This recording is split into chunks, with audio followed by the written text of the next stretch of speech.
नमस्ते, कान्जी कोडमा स्वागत छ। आज हामी जेएफटी बेसिक परीक्षाको लागि एकदमै महत्त्वपूर्ण कान्जीहरू सिक्दैछौँ, त्यो पनि सजिलो सजिलो भिजुअल ट्रिकहरूले। ल सुरु गरिहालौँ है त। एउटा कुरा के भने यी कान्जीहरू जेएफटी परीक्षामा एकदमै धेरै पटक आउँछन्, तर चिन्ता लिनु पर्दैन किनभने यी भिजुअल ट्रिकहरू एकपटक दिमागमा बसेपछि कान्जी त पानी जस्तै सजिलो लाग्नेछ। ल हाम्रो पहिलो समूहमा मुभमेन्ट मतलब चालसँग सम्बन्धित कान्जीहरू छन्। हेरौँ है त के रहेछन्। यो हो हेरी मासु, जसको अर्थ हो टु एन्टर वा भित्र पस्नु।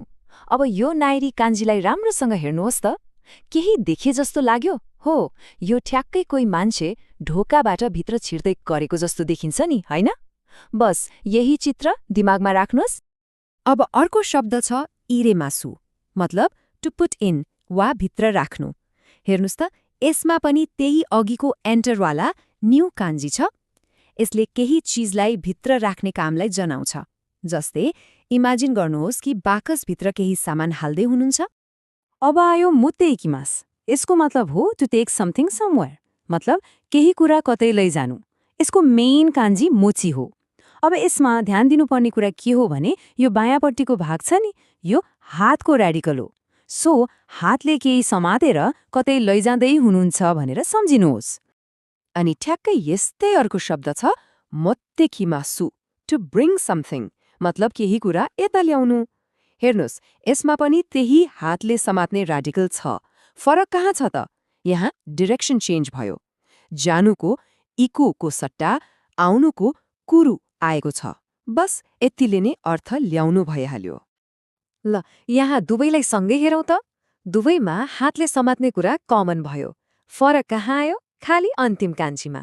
एउटाले लैजानु जनायो, अर्कोले ल्याउनु। कति सजिलो छ है यो फरक याद गर्न। ल मुभमेन्टको कुरा त भयो। अब अलिकति फरक टपिकमा जाउँ है त।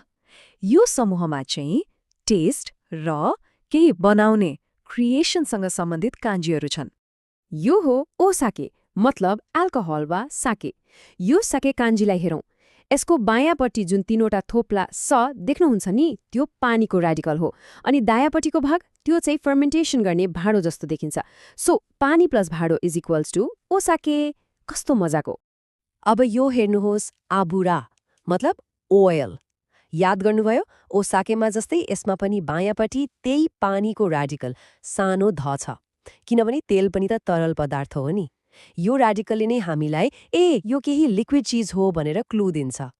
यो शब्द हो आजी, मतलब टेस्ट वा स्वाद। यसको मी कान्जीको बायाँपट्टि हेर्नुहोस् त, यो मुख खो को र्याडिकल हो। एकदम लजिकल छ होइन त? स्वाद त हामी मुखले नै लिन्छौँ नि। अनि यो हो त्सुकुरीमासु, मतलब टु मेक वा केही बनाउनु। यसको साक कान्जीको बायाँपट्टिको र्याडिकल चिन्नुभयो? यो मानिसको र्याडिकल हो। यसले के देखाउँछ भने कुनै मानिसले केही काम गर्दैछ, केही बनाउँदैछ। ल अब हामी हाम्रो अन्तिम समूहमा आइपुग्यौँ।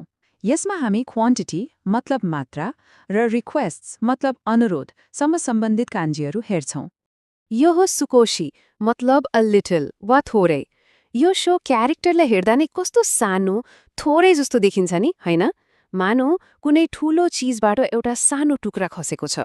बस त्यही हो सुकोशी। अनि सुकोशीको उल्टो ओए, मतलब मेनी वा धेरै। यो टाका क्यारेक्टर कसरी बन्यो होला? यहाँ साँचको कान्जीलाई दुई पटक एकमाथि अर्को गरेर राखिएको छ। कुनै पनि चिज दोहोरिएपछि त्यो धेरै हुन्छ। सिम्पल। अब यी दुई अपोजिट्सलाई सँगै हेरौँ, थोरै र धेरै। स्कोशी र ओई, यिनीहरूको आकार र अर्थ दुवै उल्टो छ। यसरी सँगै हेर्दा दिमागमा झन् राम्रोसँग बस्छ। यो शब्द हो यासाई, मतलब भेजिटेबल्स। यो दुईटा कान्जी मिलेर बनेको छ। पहिलो ये को अर्थ हो फिल्ड वा खेत। दोस्रो साई को अर्थ हो त्यहाँ उम्रिने बोटबिरुवा। सो खेतमा उम्रिने बोटबिरुवा मतलब तरकारी। कति सिधा हिसाब छ। र हाम्रो आजको अन्तिम शब्द ओनिगाइशिमास, मतलब प्लिज वा अनुरोध गर्छु। यसको ज्ञान कान्जी एकदमै इन्ट्रेस्टिङ छ। यो टाउको र हृदयको र्याडिकल्स मिलेर बनेको छ। यसको मतलब के हो भने मन र मस्तिष्क दुवैबाट गरिएको एउटा साँचो अनुरोध। वाउ। ल आजको लागि यति नै। हामीले केही एकदमै महत्त्वपूर्ण कान्जीहरूलाई चित्र बनाएर कथा बनाएर बुझ्ने कोसिस गर्यौं। आशा छ यी भिजुअल ट्रिकहरूले अब कान्जी सम्झन धेरै सजिलो बनाउनेछ। जेएफटी परीक्षाको लागि यस्तै अरू कान्जीहरू सजिलैसँग सिक्न चाहनुहुन्छ भने कान्जी कोडलाई सब्स्क्राइब गर्न नबिर्सनुहोला। अर्को पाठमा फेरि भेटौँला। じゃあ皆さん、今日の漢字の授業は以上でよろしいです。ありがとうございます。